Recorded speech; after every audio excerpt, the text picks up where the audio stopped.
Now, to the United States. One state to go for Joe Biden to become the next president of the United States. Currently still, there are 4 different states that are in play, any one of which, well, Joe Biden is going to be able to, if he can add to Arizona, is going to be able to put him up and over the top. However, Arizona has very interestingly moved. It has actually moved a little more in Trump's favour. So if you can put a question mark over Arizona, however, if Biden can flip Georgia, North Carolina, Pennsylvania, or win in Nevada, he will be president. For Trump to remain president, he has to stay in the lead in Pennsylvania, stay in the lead in North Carolina, stay in the lead in Georgia, get back the lead in Arizona and run him down in Nevada. So let's not get our hopes up, but still in the fight.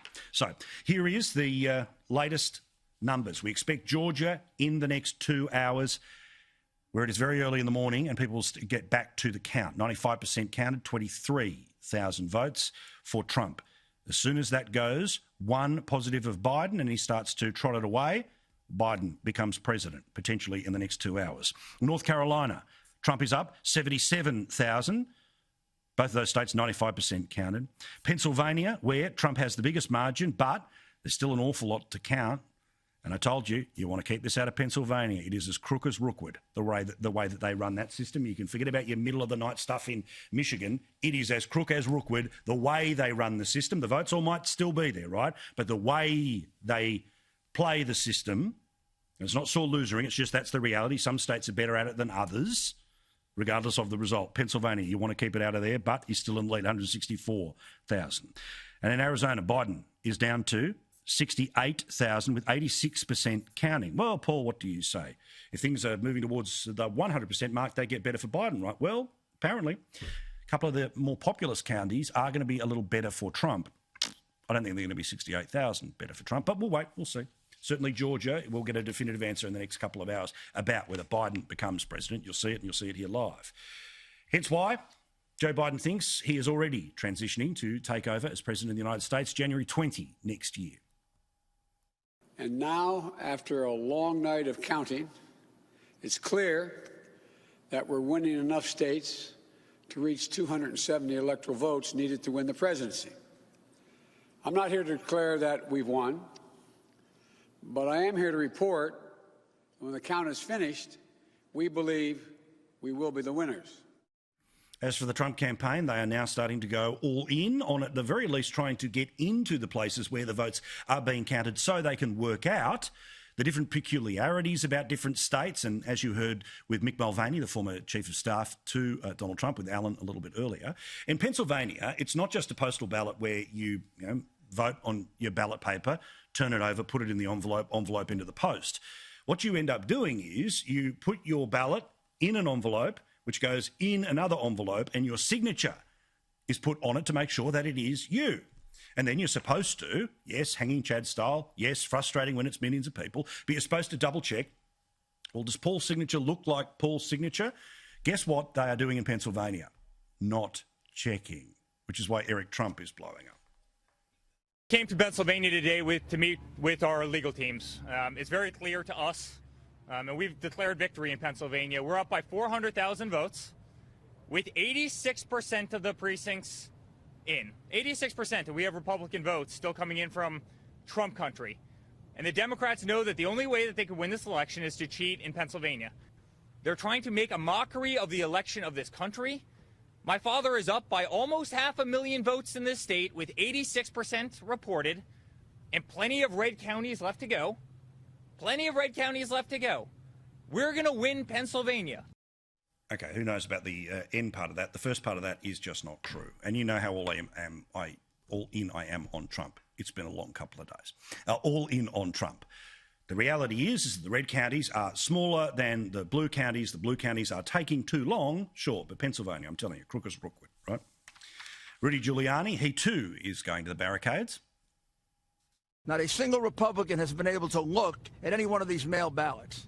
They could be from Mars, as far as we're concerned, or they could be from the Democratic National Committee. They're not going to steal this election. This election gets decided by the people. These people, the elite, they don't care about the people. The people are the deplorables, the chumps. They're not important. Now, interestingly, about voter fraud, this is the thing about the United States. There are a lot of people who go all in, and we showed you last night about how inefficient the system can be, about how literally poll observers from one party are being turned away and not allowed to turn up because someone thinks they're doing their bit for the party. Whether this is, I don't believe this stuff is organised in a dark room and somebody's worked out the game. I'm just saying, if the system isn't particularly tight, people make the most of their opportunity to try to push the system a little bit. I don't believe that they are finding giant crates of ballots and pouring them into it. I just don't, okay? There's no evidence to that at this point. But some of the frayed edges of the electoral system are a point worth making.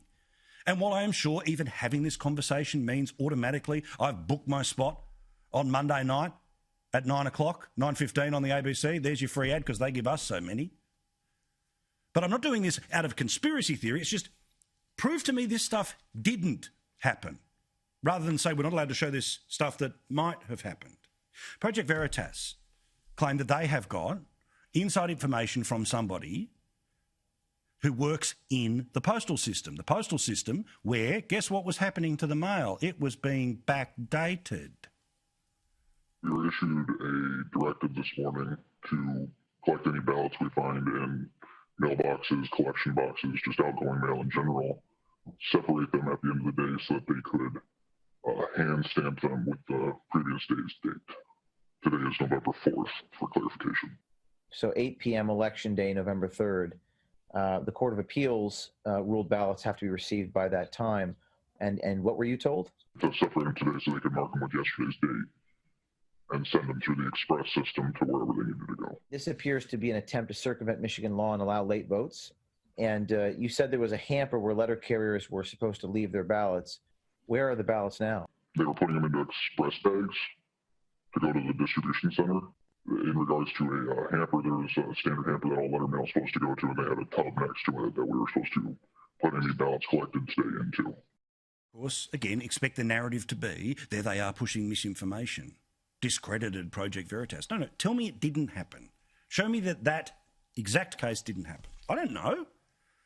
But again, in the same way that they said no one's allowed to talk about Hunter Biden, who will of course be under FBI investigation, should his father be about to be president in the next 2 hours, that story's not going away, no matter how much they want to pretend it is going away.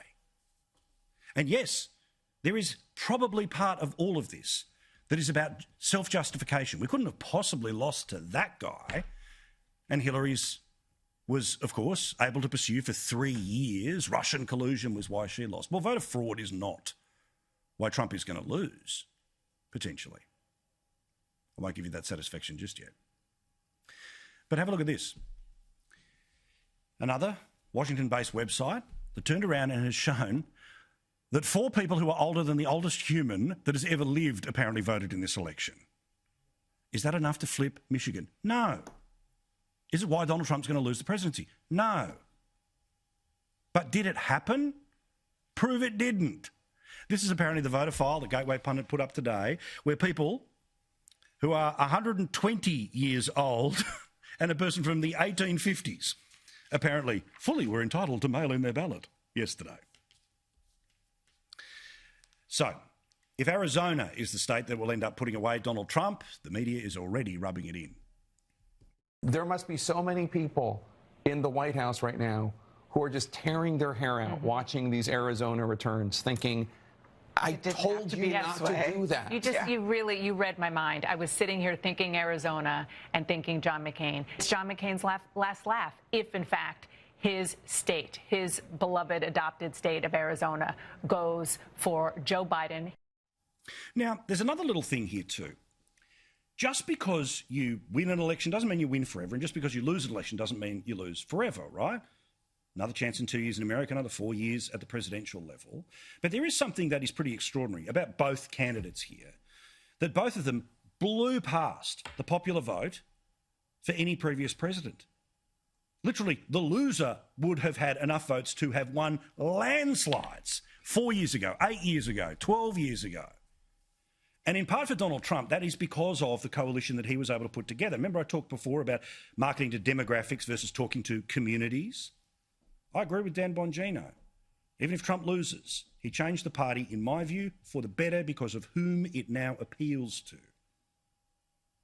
You owe the man a debt of gratitude for telling working class Americans and Hispanics, yes, you give a damn. We care about you. We are not the party of the aristocrats. That's the Democrats with their bow ties and their foie gras lunches. That's not us. We're the ones in this for you and your work and your kids and your health care. This is it. Imperfect messenger, often giving the wrong message at times. But remember when the Republican Party was the rich guy party? Wall Street backed Biden. He had more corporate donors than Trump did. Yet, of course, you're not allowed to say that, are you? Because only they can be the good guys who care about the little guy.